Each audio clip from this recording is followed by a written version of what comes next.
Bonjour la friture, ceci est la seconde partie de la vidéo sur les revenus des youtubeurs. La première partie est juste ici. Mais vous gagnez combien grâce à YouTube? Assez de quoi pour vivre, Voilà, cette réponse qu'on ne peut pas dire très assurée, c'est la réponse que donne un youtubeur. Et de manière générale, à peu près n'importe quelle personne sensée en France, quand un journaliste qui ne fait pas dans la finesse commence à poser la question qu'il ne faut pas. Bref, si un jour sur un hypothétique plateau télé ou radio on me pose cette question, promis, je répondrai. Je vous dis combien je gagne, mais en échange, vous me dites vous combien vous gagnez aussi. Après, quand machin répond qu'il gagne assez pour vivre, en restant donc hyper vague, je suppose c'est parce qu'il a peur de s'attirer la foudre des gens qui le suivent. Des abonnés, tout ça. Il ne veut pas qu'on s'intéresse à lui pour ce qu'il gagne, mais pour ce qu'il fait. Mais à cacher sans arrêt le moindre euro gagné, sans le vouloir, on continue à véhiculer l'idée que gagner de l'argent serait quelque chose de mal. Bah oui, si c'était pas mauvais, pourquoi on s'en cacherait? Et justement, le numéro 1 de YouTube, PewDiePie, spécialisé dans les jeux vidéo, qui aura bientôt 50 putains de millions d'abonnés, a annoncé avoir gagné 7,2 millions d'euros l'année dernière. Et à l'annonce de ça, les réactions ne se sont pas fait attendre, ça a fait hurler pas mal de gens, quoi. Peut-être que l'argent finalement c'est quelque chose de mal et qu'il faut pas en parler du coup. Bon, sauf qu'il n'a pas eu trop le choix étant donné que ses revenus sont affichés publiquement. Sauf que juste pour rappel, ces 7,2 millions d'euros, ce n'est pas son salaire, mais son chiffre d'affaires. C'est-à-dire l'argent que fait sa société. Car PewDiePie est une société, ou a une société plus exactement. Mais ce n'est pas le seul. En France, par exemple aussi, Cyprien a une société. Norman, Squeezie, Enjoy Phoenix, Le Joueur du Grenier, Antoine Daniel, etc., j'en passe, ont une société. Même si ça n'a pas l'air comme ça. Et y compris moi-même, poisson fécond. Bonjour. Et comme je le disais en partie dans la précédente vidéo sur les revenus, il y a deux formes possibles à avoir si vous gagnez du Simflouz. Que ce soit grâce à YouTube ou d'autres choses d'ailleurs. Alors pour simplifier, vous êtes auto-entrepreneur si vous gagnez moins de 32 800 euros par an, ce qui fait à peu près 2700 euros par mois. Et en retirant les charges et cotisations sociales, ça vous ferait à peu près du 2000 euros net de salaire. Donc vous ne pouvez pas avoir un salaire de plus de 2000 euros, on va dire en principe, quand vous êtes auto-entrepreneur. Si vous gagnez plus que ça, vous passez en statut société ou entreprise. Et là, il y en a une chier de possible. SARL, EURL, SAS, SA, etc., etc. Bref, on s'en fout, ce sont des sociétés. Et vous pouvez gagner autant 0 euros avec elles que des milliards et des milliards. Et encore au-dessus de société, il y a le statut d'empire galactique. Mais ça, on n'en parlera pas ici.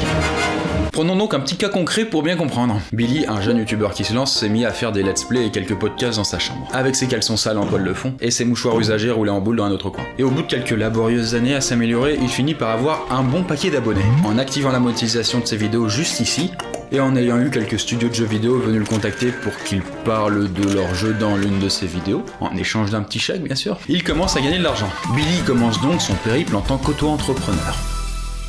Tous les mois ou tous les 3 mois, il reçoit un joli papier comme ça qu'il doit remplir, en indiquant combien il a fait d'argent sur cette période, et c'est des petits trucs comme ça. Et là-dessus, l'État lui prendra un peu moins d'un quart de ses gains, pour toutes les cotisations et le tralala.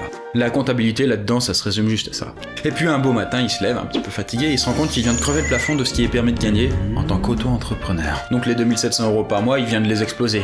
Oh le sagouin! Il se renseigne donc sur la prochaine étape à avoir, c'est-à-dire passer en société. Il fait appel à un cabinet comptable pour l'aider et il s'y met. Et ça ne se fait pas en un jour, ni en deux d'ailleurs.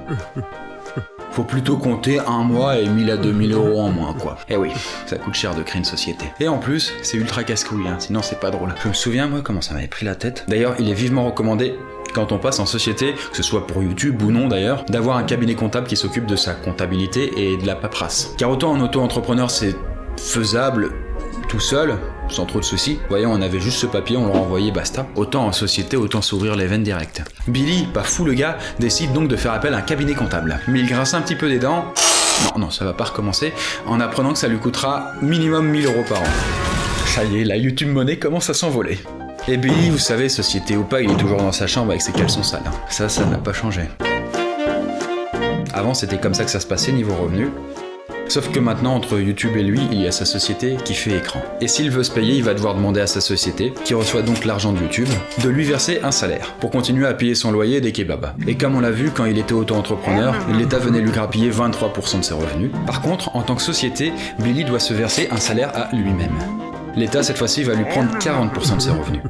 Et si on lui prend plus, ici, en contrepartie, il a quand même droit à une meilleure protection sociale, meilleure retraite, etc. Mais bon, ça, sur le moment, il ne le voit pas, bien sûr, donc ça le fait modérément chier, puisqu'il gagne moins, quoi, du coup. Mais attention, parce qu'en tant que société, c'est un peu plus stratégique que ça. On va en reparler, mais avant, faisons un petit point sur les placements de produits. Alors, les placements de produits, est-ce que ça rapporte ? Oui. Oui, et pour ça, il y a notamment 3 secteurs juteux comme des pamplemousses, le gaming, la beauté et la high-tech. Le fait que dans ces 3 secteurs, on ait plein de produits à vendre et donc potentiellement plein de marques prêtes à dépenser leurs sous pour que des youtubeurs en parlent, mon petit doigt me dit que ce n'est pas une coïncidence. Après, je dis ça comme si c'était diabolique, mais pas du tout, évidemment. Si c'est fait avec tact et précisé dans la vidéo ou dans la partie visible de la description, il n'y a pas de problème, au principe, de faire des petits placements comme ça, de temps en temps. Car oui, l'année dernière, la répression des fraudes a resserré la bretelle à quelques gros youtubeurs qui avaient oublié de préciser dans leurs vidéos que celle-ci avait été sponsorisée par quelques marques. Donc oui, au-delà du respect pour son public, c'est une obligation légale de le préciser. Et pour vous donner un ordre d'idée des chiffres, puisque c'est ça qui vous intéresse, j'imagine, que je tiens de mon expérience perso et de nombreux contacts dans le milieu, au niveau du gaming, si on fait une vidéo qui a été demandée par un éditeur ou un développeur de jeu par exemple, ça peut rapporter en moyenne 10 000 € pour 1 million de vues, pour vous donner un ordre d'idée. Alors oui, par comparaison, si on s'appuie juste sur les pubs de la vidéo qui sont de peu près 600 € pour 1 million de vues, c'est sûr que c'est un peu plus sympa.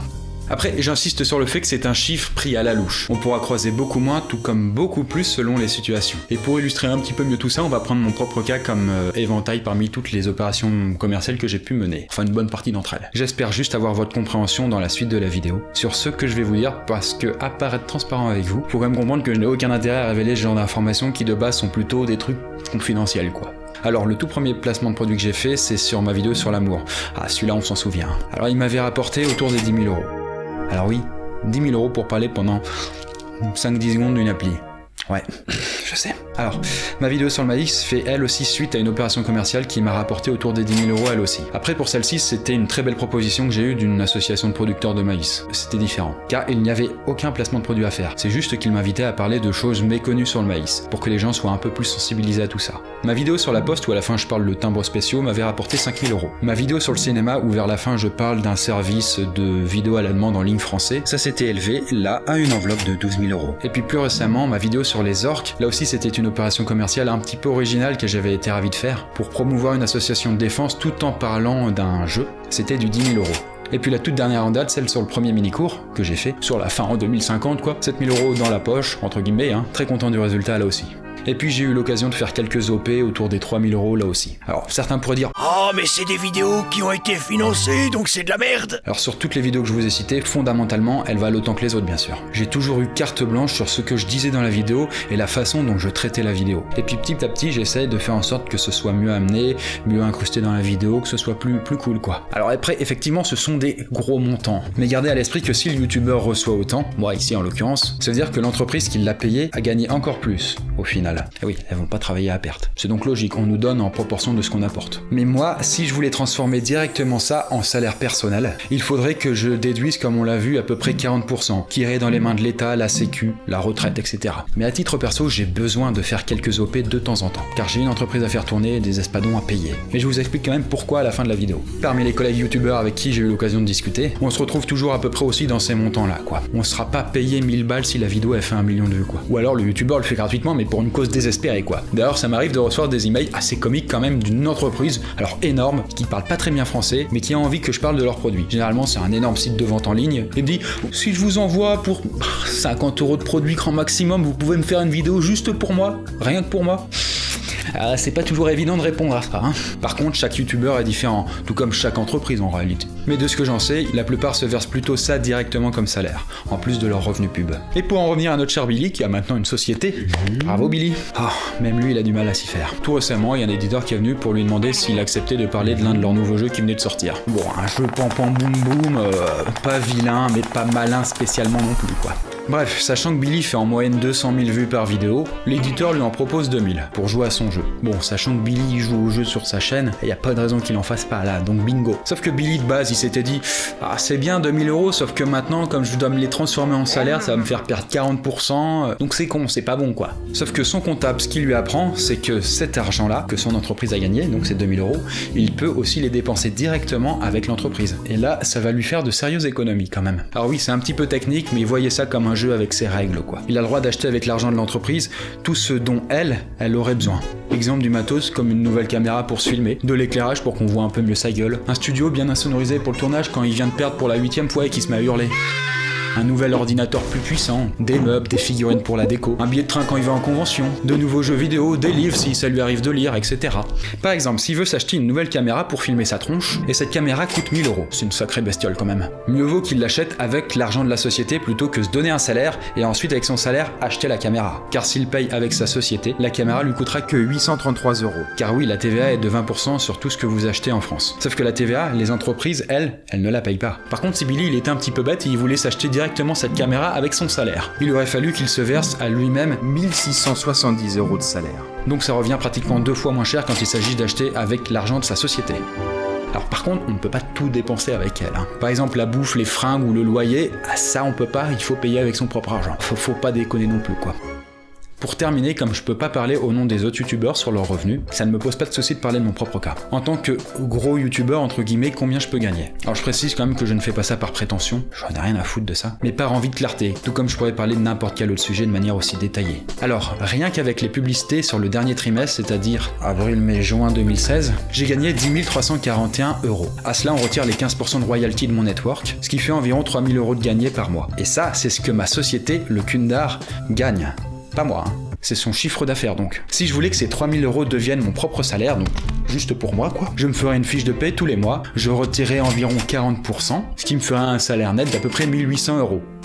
Voilà. Sauf que le petit Kundar, il a un peu plus de dépenses que la société de Billy. Alors déjà, il y a 2 employés à payer. Alors si vous voulez avoir un salarié un jour, ou si vous êtes vous-même salarié, sachez que gagner le SMIC, c'est 1150 € par mois. Sauf que l'entreprise, elle, en réalité, va verser 1600 €, ce qui est à peu près mon cas. Ce qui fait donc 3200 € de salaire par mois. Les bureaux de l'entreprise sont de 500 € par mois. Ensuite, acheter du nouveau matos, jeux, logiciels, les factures qu'il faut régler, ça revient à peu près à 800 € par mois. Et puis enfin, payer un musicien qui travaille en freelance, à peu près 1000 € par mois. Bref, toujours sans me payer, le Kundar débourse déjà 5000 € tous les mois. Après, moi en général, je me paye juste de quoi passer le mois. Donc c'est généralement un peu plus que le SMIC. Alors vous remarquerez donc que les 3000 € de publicité tous les mois ne sont pas suffisants. D'où le fait que j'accepte de temps en temps des opérations commerciales. Et encore, moi, à titre perso, aujourd'hui, je n'ai pas forcément envie de me payer plus, même si je travaille beaucoup, je suis déjà très content comme ça. Par contre, j'aimerais augmenter le salaire de ceux qui travaillent pour moi et embaucher davantage. Mais pour ça, faut être un peu patient. Déjà que quand je leur parle d'embaucher d'autres espadons, ils commencent à avoir peur que j'ai pas les moyens de tout payer. Allons-y mollo. Donc voilà, je vous ai donné mon propre cas, mais après sachez évidemment que ce n'est pas forcément représentatif des autres youtubeurs de plus d'1 million d'abonnés. J'ai dû éclipser bien sûr dans cette vidéo pas mal de points, comme par exemple le financement par les fans, tel que Tipeee, ou pas mal de youtubeurs qui n'ont pas forcément la possibilité de vivre de leurs vidéos rien qu'avec les pubs, le peuvent grâce aux fans qui leur donnent de l'argent tous les mois, comme un pourboire. Il y en a quelques centaines en France. Donc ce qui n'a pas été dit dans la vidéo, vous pouvez en parler dans la section commentaires bien sûr. Après, vous aurez remarqué que j'ai parlé d'argent dans cette vidéo. Oui. Bon, j'ai été très cash et sans langue de bois. J'espère que vous comprendrez la démarche et que vous ne trouverez pas ça malsain. Que ça aura pu vous éclairer sur les coulisses du métier, par exemple. Et avant de terminer, j'aimerais vous faire découvrir la chaîne d'un youtubeur du nom d'Absol Vidéo. Alors Absol, c'est un Pokémon qui ressemble à ça, voilà, très charmant. Mais c'est aussi un gars qui fait des analyses poussées et assez intéressantes sur YouTube. À propos de YouTube, on peut même dire. Par exemple, l'argent sur YouTube, les vidéos putaclic, les enfants sur YouTube, etc., etc. Sa chaîne est cliquable juste ici ou sinon en description de vidéo. Voilà, au revoir. Non. Avant de filer, sachez juste que ce truc à la Chris est l'avant-dernier. Après, ça sera terminé. Mais je vous expliquerai tout ça justement dans le dernier. À bientôt.